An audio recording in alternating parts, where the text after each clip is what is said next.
Hi friends, welcome to my channel.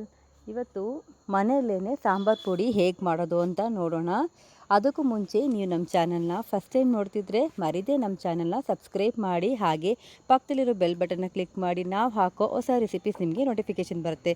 ಬನ್ನಿ friends, ಈ ಸಾಂಬಾರು ಪುಡಿ ಹೇಗೆ ಮಾಡೋದು, ಇದಕ್ಕೆ ಏನೆಲ್ಲ ಪದಾರ್ಥಗಳು ಬೇಕು ಅಂತ ನಾವು ಮಾಡ್ತಾನೆ ನೋಡ್ಕೊಳ್ಳೋಣ. ಫಸ್ಟು ಒಂದು ಬಾಣಲಿನ ತಗೊಳ್ಳೋಣ. ಬಾಣಲಿ ಸ್ವಲ್ಪ ಬಿಸಿಯಾಗಿದ ತಕ್ಷಣ ನಾವು ಅರಿಶಿನ ಕೊಂಬಿನಿಂದ ಸ್ಟಾರ್ಟ್ ಮಾಡೋಣ. ಒಂದು 50 ಗ್ರಾಮಷ್ಟು ಅರಿಶಿನ ಚೆನ್ನಾಗಿ ಮೀಡಿಯಮ್ ಫ್ಲೇಮ್ನಲ್ಲಿ ಫ್ರೈ ಮಾಡ್ಕೊಳ್ಳೋಣ. ಒಂದು 200 ಗ್ರಾಮಷ್ಟು ಜೀರಿಗೆಯನ್ನು ತಗೊಂಡು ಅದನ್ನು ಕೂಡ ಫ್ರೈ ಮಾಡ್ಕೊಳ್ಳೋಣ.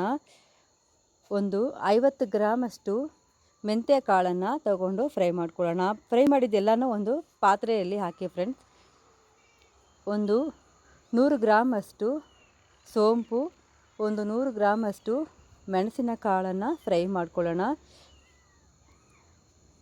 ಒಂದು 100 ಗ್ರಾಮಷ್ಟು ತೊಗರಿ ಬೇಳೆನ ತೊಗೊಂಡಿದ್ದೀನಿ, ಅದನ್ನು ಕೂಡ ನಾವು ಫ್ರೈ ಮಾಡ್ಕೊಳ್ಳೋಣ. ಇದು ಕಪ್ಪಗಾಗಿ ಹೋಗ್ಬಾರ್ದು, ಸೀದೋಗ್ಬಿಟ್ರೆ ಟೇಸ್ಟ್ ಹೋಗ್ಬಿಡುತ್ತೆ ಸಾಂಬಾರು ಪುಡಿ. ಒಂದು 100 ಗ್ರಾಮಷ್ಟು ಕಡಲೆಬೇಳೆನ ತೊಗೊಂಡಿದ್ದೀನಿ, ಅದನ್ನು ಕೂಡ ಈ ಥರ ಫ್ರೈ ಮಾಡ್ಕೊಳ್ಳೋಣ. ಈಗೊಮ್ಮೆ ಮಾಡಿ ನೋಡಿ ಫ್ರೆಂಡ್ಸ್, ತುಂಬ ರುಚಿಯಾಗಿರುತ್ತೆ. ಒಂದು 100 ಗ್ರಾಮಷ್ಟು ಅಕ್ಕಿಯನ್ನು, ಮನೇಲಿ ಯೂಸ್ ಮಾಡುವಂತಹ ಅಕ್ಕಿಯನ್ನು ಕೂಡ ನಾವು ಸೇರಿಸ್ಕೊಳ್ಳೋಣ ಫ್ರೈ ಮಾಡಿ.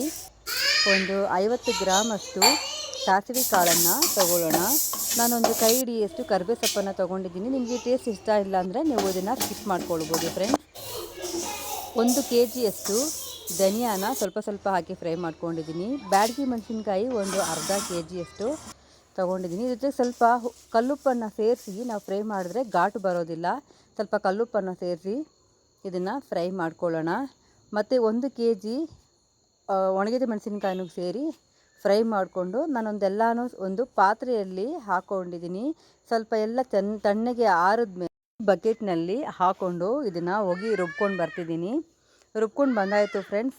ಸೂಪರಾಗಿ ಸಾಂಬಾರು ಪೌಡರು ಘಮ ಘಮ ಅಂತ ರೆಡಿ ಆಯಿತು. ಮನೆಯೆಲ್ಲ ಫುಲ್ಲು ಸಾಂಬಾರು ಪುಡಿ ಸ್ಮೆಲ್ಲೇ ಇರುತ್ತೆ ಫ್ರೆಂಡ್ಸ್. ಪೌಡರ್ನ ಒಂದು ನ್ಯೂಸ್ ಪೇಪರ್ನ ಫುಲ್ಲು ಹಾಕ್ಬಿಟ್ಟು ಇದನ್ನು ಸ್ವಲ್ಪ ಹಾರಾಕಿದ್ದೀನಿ, ಸ್ವಲ್ಪ ಡ್ರೈ ಆಗುತ್ತೆ. ನಾವು ಹಾಗೆ ಇದನ್ನು ಬಕೆಟಿಗೆ ತುಂಬಿದ್ರೆ ಒಂಥರ ಗಂಟು ಬಿದ್ದುಬಿಡುತ್ತೆ ಸಾಂಬಾರು ಪೌಡರ್. ತುಂಬ ದಿನ ನಾವು ಇಡೋಕ್ಕಾಗೋದಿಲ್ಲ.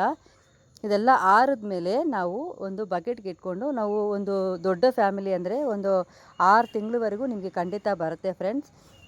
ಖಂಡಿತ ಮನೇಲಿ ಟ್ರೈ ಮಾಡಿ ಹೇಗಿತ್ತು ಅಂತ ಕಮೆಂಟ್ ಕೊಡಿ.